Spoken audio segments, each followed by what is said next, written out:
Welcome back, everyone, and good morning to all of you, friend, in the standard 12th. And the subject is that's economics. And in this session, now we will going for the remains the causes of the unemployment. And in the previous lecture, we already completed that is the five causes. The first one that is the uh, high rate of population growth, and the second one that is the slow rise in employment opportunity, and the third one that is the low rate of savings and investment, and then capital intensive production technique, and the fifth and last of that lecture that is the lack of vocational education. तो friend यहाँ पे जो causes की हम बात करें तो totally 10 causes है और अनएम्प्लॉयमेंट के, जिसमें से हमने जो फर्स्ट 5 कोजेज की जो प्रीवियस लेक्चर में कंप्लीट कर दिए, और बाकी के जो यहाँ पे कोजेज है 6 से लेके बाकी के 10 तक, तो हम यहाँ पे उस कोजेज के आज के लेक्चर में यहाँ पे डिस्कशन करेंगे. और friend please come on page number 71 यानी कि 71. और आप वहाँ पे देख सकते हो कि जो 6th कोजेज है that is the lack of man power planning. तो सबसे पहले हम यहाँ पे डिस्कशन कर रहे हैं कि what is the meaning of man power planning. यानी कि फ्रेंड जो ह्यूमन जो एम्प्लॉय है, उस एम्प्लॉय का भी हमें, लेबर का भी हमें यहाँ पे क्या करना पड़ता है, प्लान करना पड़ता है. In India, during the planning period, manpower is not planned rightly. The type of labor which is in a demand presently in India and availability of similar type of labor supply is not possible.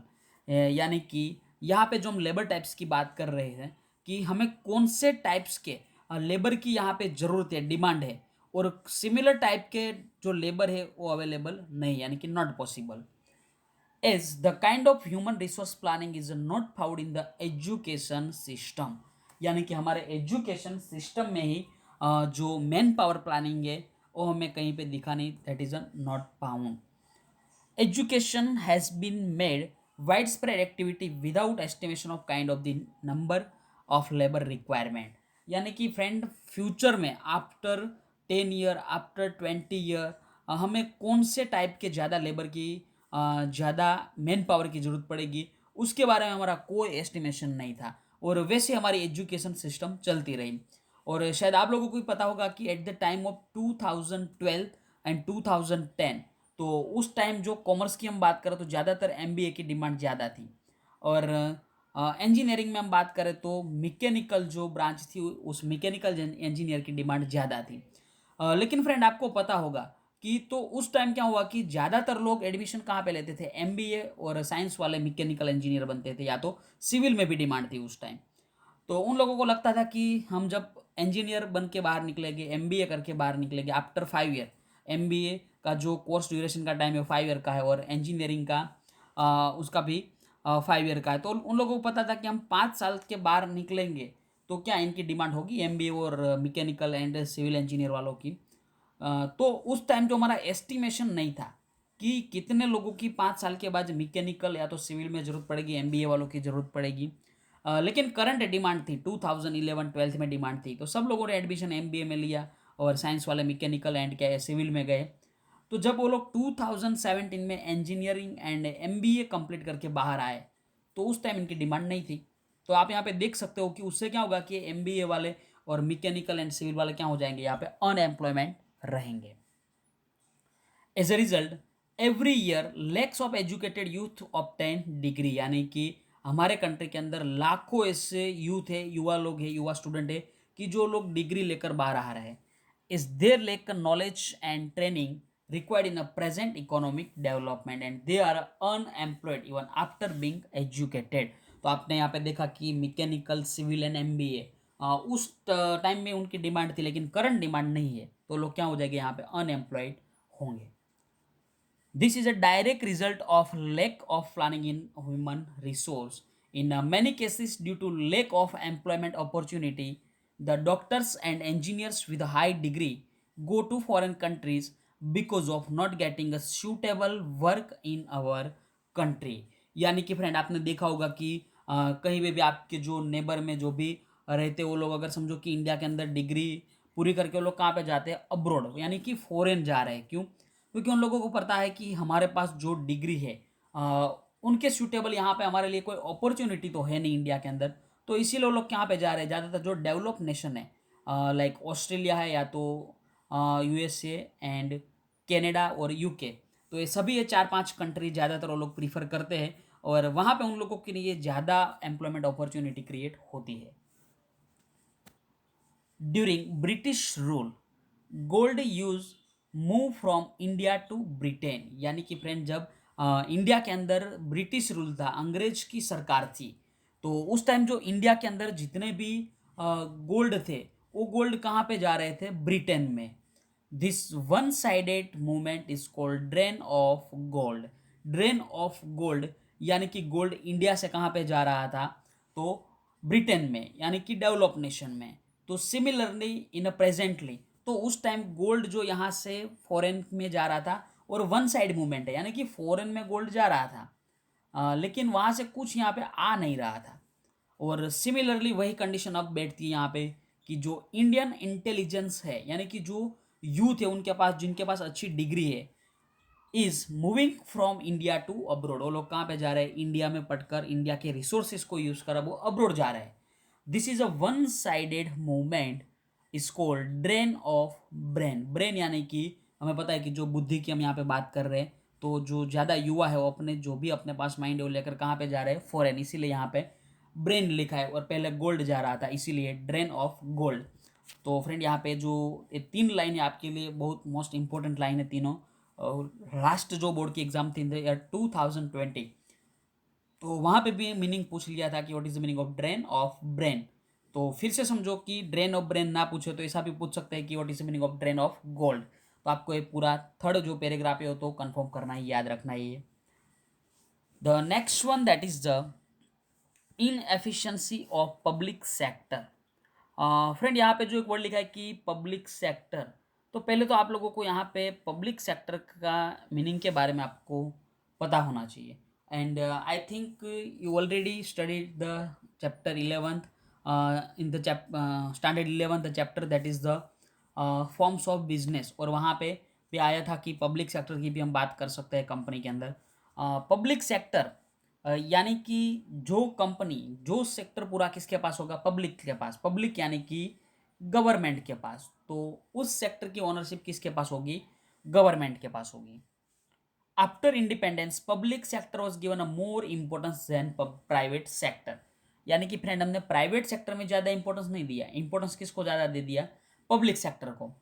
There is an immense increase in a number of public sector and investment there of, यानी कि ज़्यादातर हम यहाँ पे बात कर सकते हैं कि बहुत सारे ऐसे पब्लिक सेक्टर थे और ज़्यादातर जो इन्वेस्टमेंट की हम बात करें तो वहाँ पे हमें पता है कि क्वालिटेटिव जो मैनेजमेंट है वो पब्लिक सेक्टर में नहीं है, जो गवर्नमेंट की कंपनी है या तो जो गवर्नमेंट के निगम है उनकी बात कर रहे हैं। बेस्ट एग्जांपल आपको मैं दे सकता हूँ, यहाँ पे एसटी बस की बात कर रहा हूँ। एसटी बस जो ट्रांसपोर्टेशन सर्विस प्रोवाइड कर रही है हमें, गुजरात सरकार की है। तो आपको पता है कि एसटी जो बस एवरी ईयर वो लॉस में ही चल रही है क्योंकि वहाँ पे क्वालिटी मैनेजमेंट नहीं है। तो इसीलिए यहाँ पे immense increase in the investment, हम ज़्यादा इन्वेस्टमेंट उस टाइम कर रहे थे after independence. The quantity of employment generation estimated from public sector was not able to generate more employment because of a low productivity। यानी कि फ्रेंड हम जो पब्लिक सेक्टर में से ज़्यादा यहाँ पे एम्प्लॉयमेंट क्रिएशन नहीं कर पाए क्योंकि यहाँ पे प्रोडक्टिविटी, प्रोडक्शन कैसा था, कम था।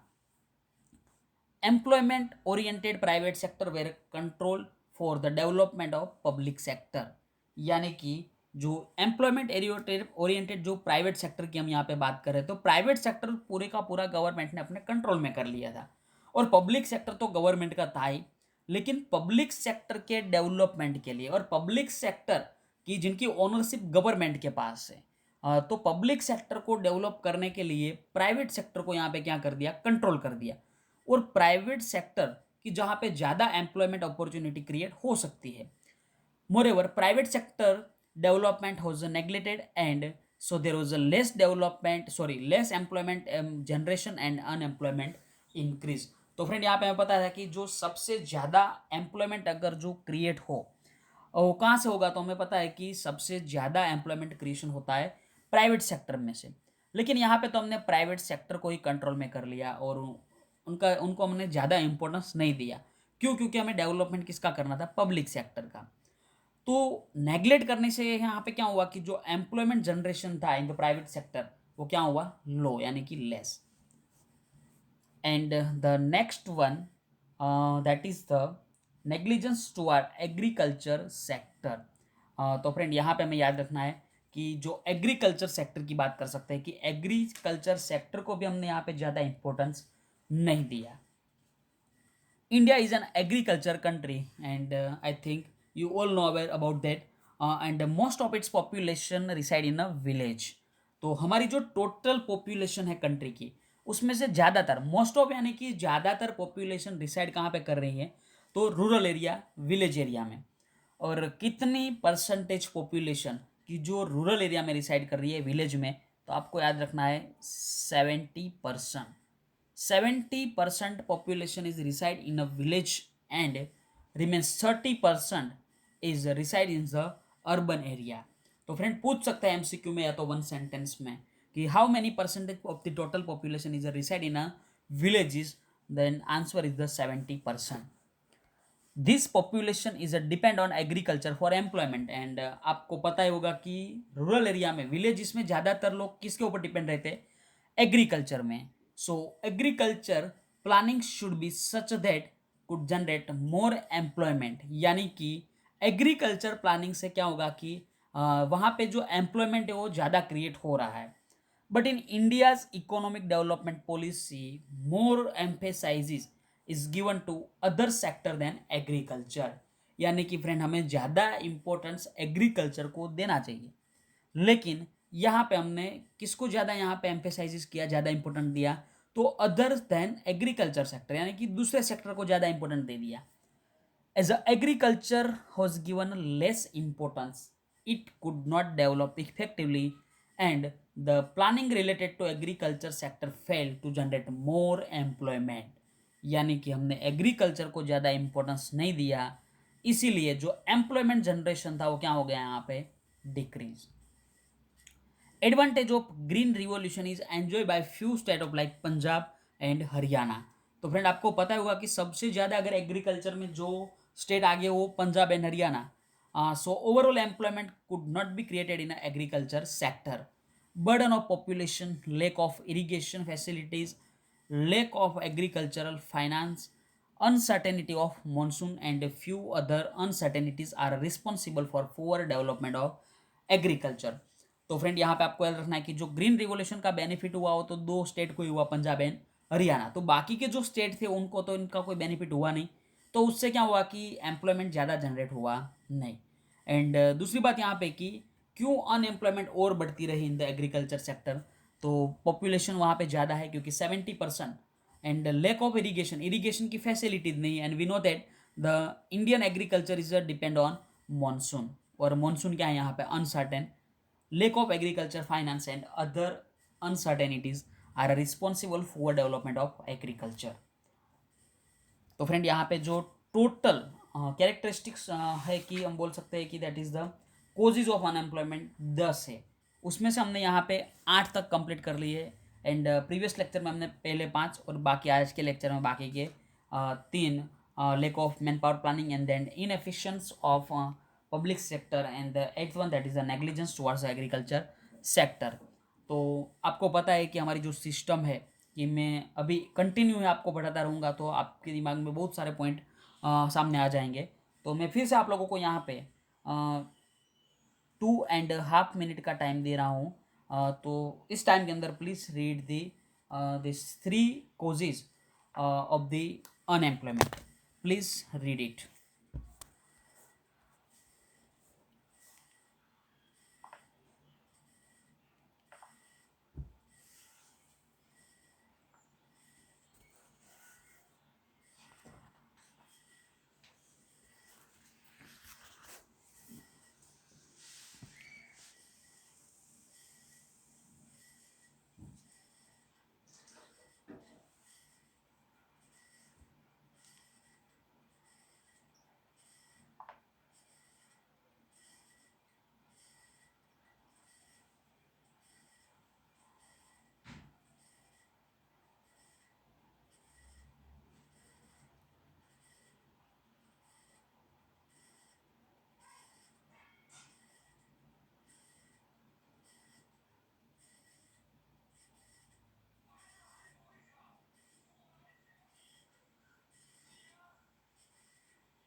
Okay, welcome back, friend. Now we will going for the remains the two causes of the unemployment, that is the low mobility of workers. Low mobility of workers. तो फ्रेंड, मोबिलिटी यानी कि एक जगह से दूसरी जगह जाना। शायद आपको पता ही होगा कि हमने आगे भी बात किया कि जो भी स्टूडेंट पढ़ते हैं, डिग्री लेते हैं और बाद में क्या होते हैं, वो यहाँ से फॉरेन चले जाते हैं। तो फॉरेन क्यों जा रहे हैं? क्योंकि आपको पता है कि उन लोगों के पास एजुकेशन है, लेकिन जो लोग अनएजुकेटेड है वो लोग एक जगह से दूसरी जगह जा सकते हैं। तो आंसर आपको पता होगा कि नहीं। तो ज़्यादातर लो मोबिलिटी ऑफ वर्कर के जो अलग अलग इंडिया के अंदर जो रीज़न है वो यहाँ पे हम पहले बात करेंगे। In many circumstances the lack of mobilisation among labourers is also reason for unemployment. यानी कि वो लोग एक जगह से दूसरी जगह नहीं जा रहे, उनके भी यहाँ पे कुछ रीज़न है। In India due to social reasons, family relation. तो आपको पता है कि कुछ सोशल रीजन्स भी होते हैं, और आज के टाइम में, इस मॉडर्न टाइम में जो सोशल रीजन्स है वो अवेलेबल नहीं है, यानी कि एग्जिस्ट नहीं कर रहा है। लेकिन आपको पता होगा कि आपने हिस्ट्री में भी देखा था कि कोई लेखक है या तो कोई समझो कि जो भी राइटर है, अगर वो अपनी कंट्री में से, इंडिया से कोई और कंट्री में जाता है तो उन लोग को तो उनके जो भी सोसाइटी वाले उनको क्या कर देते हैं, अलग कर देते हैं। यानी कि वो अपनी सोसाइटी से बाहर, अपना जो समाज है उस समाज से वो बाहर हो जाता था। फैमिली रिलेशंस, फैमिली रिलेशंस यानी फ्रेंड आपको भी पता होगा कि कोई फैमिली के अंदर समझो कि एक ही बॉयज है, एक ही चाइल्ड और एक ही बॉयज है। तो लोग क्या करेंगे कि ये फैमिली प्रॉब्लम हो गया कि अपना एक ही बच्चा है तो एक को हम फॉरेन क्यों भेजें, हम यहाँ पे क्या करेंगे। तो लोग उनको फॉरेन नहीं जाने देते हैं। या तो कोई और जगह, यानी कि समझो कि कोई यूपी का बच्चा है वो गुजरात में भी नहीं आने देते, या तो राजस्थान का गुजरात में नहीं आएगा। लैंग्वेज, तो फ्रेंड आपको पता होगा कि लैंग्वेज इज ऑल्सो इम्पोर्टेंस। क्योंकि आपको पता होगा कि अगर हम चाइना में जा रहे हैं तो जो चाइनीज़ लैंग्वेज है वो हम जानते नहीं है। अगर यूएसए की बात करें, ऑस्ट्रेलिया, कनाडा, तो वहाँ पे जो इंग्लिश लैंग्वेज है तो वहाँ पे हमारे कोई लैंग्वेज के बारे में दिक्कत नहीं होगी। लेकिन ज़्यादातर जो लोग की हम बात करें कि कोई चाइना में नहीं, ज़्यादातर पॉपुलेशन जा रही है, ज़्यादातर लोग रशिया में भी नहीं जा रहे। क्यों? क्योंकि लैंग्वेज का प्रॉब्लम क्रिएट होगा। रिलीजियन, तो आपके सामने बेस्ट एग्जांपल यहाँ पे है पाकिस्तान, अफगानिस्तान, कि यहाँ पे रिलीजियन प्रॉब्लम भी क्रिएट होता है। एंड देन कास्टिज्म, तो कास्टिज्म की बात करें तो नेशनल मूवमेंट की बात कर रहे हैं कि एक ही कंट्री के अंदर जब मोबिलिटी होती है तो वहाँ पे प्रॉब्लम क्रिएट हो सकता है। कल्चरल प्रॉब्लम भी हो सकता है। लेक ऑफ इंफॉर्मेशन, आपके पास इंफॉर्मेशन नहीं है बाहर जाने की। Lack of transportation facilities and problem of housing are a few reasons which restrain mobilization and increase the problem of unemployment. People with higher education are not interested in going to rural areas। यानी कि friend जो भी person है वो अगर समझो कि educated है तो वो रूरल एरिया में, यानी कि विलेज एरिया में वो नहीं जाएंगे।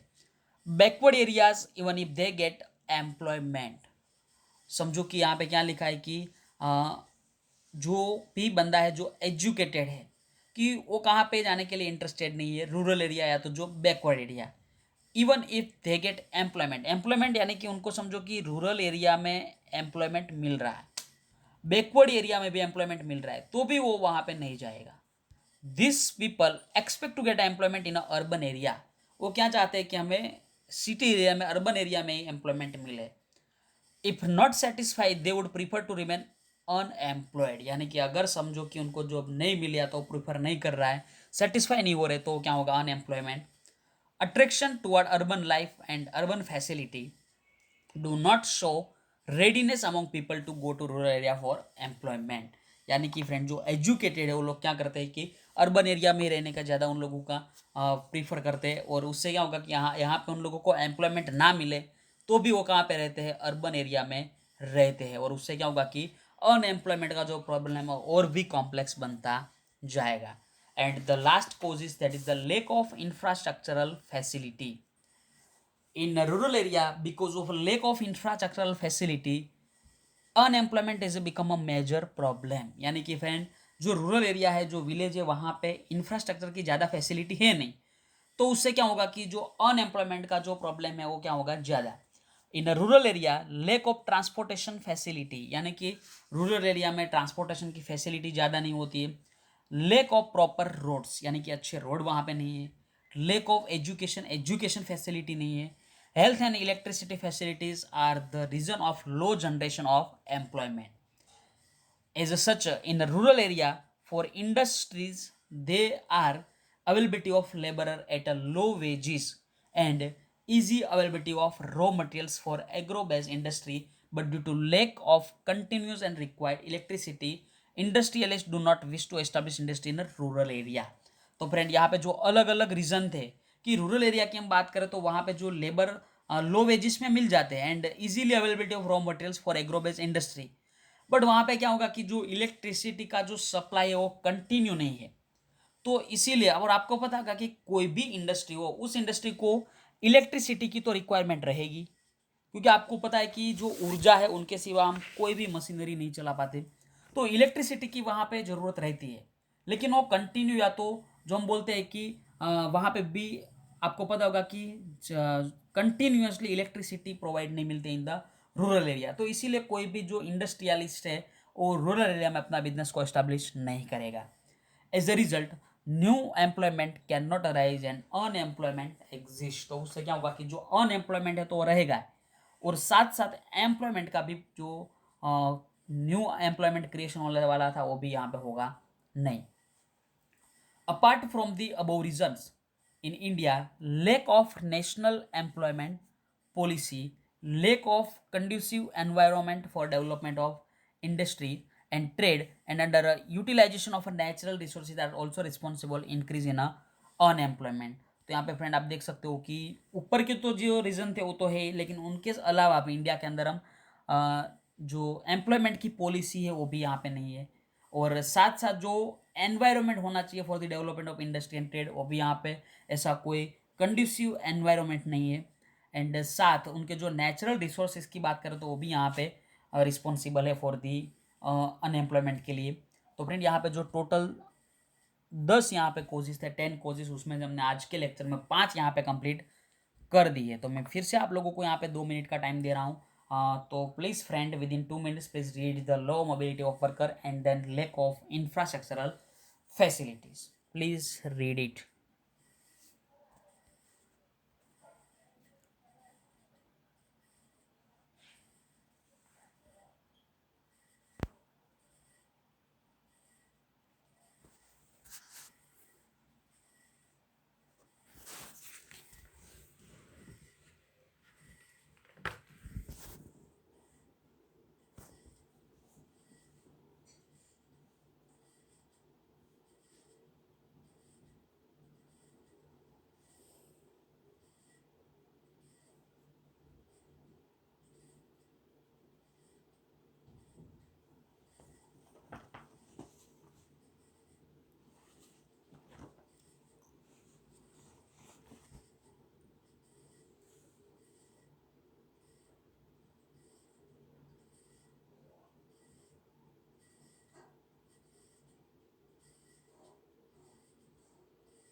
ओके फ्रेंड, हाँ, the next question that is the measures to reduce the unemployment, यानी कि अनएम्प्लॉयमेंट को कम करने के लिए हमें क्या क्या करना पड़ेगा. तो सबसे पहले यहाँ पे जो इंट्रो पेयर है उनके बारे में हम एक बार रीडिंग कर लेते हैं. After understanding the extent and reasons of unemployment India, यानी कि जो कोजिज है उनके बारे में हमने समझ लिया. It is clear that the problem of unemployment is become a serious day by day.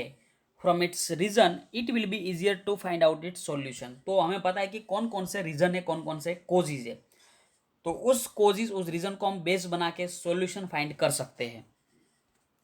The problem of unemployment is not only economic, it also gives rise to social, moral and psychological issue. तो friend यहाँ पे क्या होगा कि जो unemployment का problem है वो सिर्फ सोशल प्रॉब्लम नहीं है, सोशल प्रॉब्लम साथ साथ वो मोरल भी है, सोसाइटी का भी प्रॉब्लम यानी कि सोशल प्रॉब्लम है, और साइकोलॉजिकल इशू भी है. From political point of view, also this problem is a serious, and that is why in India, right from the first 5 year plan, one major objective is to reduce unemployment. और इसीलिए हमारी जो first 5 year plan था at the time of 1951, तो उस 1951 से हमारा जो मेजर ऑब्जेक्टिव कौन सा था कि अनएम्प्लॉयमेंट को हमें क्या करना है, रिड्यूस करना है. Especially from the fifth and sixth 5 year plan, the prime objective is the reduction of unemployment. और फ्रेंड उसमें भी आपको याद रखना कि स्पेशली जो fifth and six 5 year plan था, तो वहाँ पे तो हमारे प्राइम ऑब्जेक्टिव था कि जो अनएम्प्लॉयमेंट है वो हमें क्या करना है, रिड्यूस करना है. It was thought to make right to employment is a fundamental right and change could be made in a constitution but it could not be materialized. यानी कि फ्रेंड हमारे जो फंडामेंटल राइट है, जो कॉन्स्टिट्यूशन में जो लिखे हुए फंडामेंटल राइट, तो वहाँ पे हमने कुछ ना कुछ अमेंडमेंट करके हमारे कॉन्स्टिट्यूशन में हमारा राइट लिख दिया कि एम्प्लॉयमेंट का हमारा राइट रहेगा एज अ फंडामेंटल राइट. लेकिन उनसे भी कुछ ज़्यादा हमें यहाँ पे मटेरियलाइज हुआ नहीं. But it is clear that to provide appropriate employment opportunity is the prime responsibility of our country. यानी कि हमारी जो प्राइम हम बोल सकते हैं कि हमारी जो मेन रिस्पॉन्सिबिलिटी क्या है हमारी कंट्री की, कि हमें एम्प्लॉयमेंट की अपॉर्चुनिटी प्रोवाइड करनी पड़ेगी. To solve the problem of unemployment following steps can be taken. तो फ्रेंड हमने यहाँ पे हम मेजर्स रीडिंग कर रहे हैं. मेजर्स यानी कि हम अनएम्प्लॉयमेंट को कौन से वे से, कौन से स्टेप से हम उनको कंट्रोल में ला सकते हैं अनएम्प्लॉयमेंट को. तो उनके लिए जो यहाँ पे अलग अलग स्टेप लिखे हुए हैं, और आप अपनी बुक्स में भी देख सकते हो कि टोटल यहाँ पे मेनली 7 स्टेप है यहाँ पे आपकी बुक्स में भी. तो सबसे पहले आप देख ही रहे हो कि पॉपुलेशन को कंट्रोल करना पड़ेगा, एंड देन जो इकोनॉमिक डेवलपमेंट का रेट है वो बढ़ाना पड़ेगा.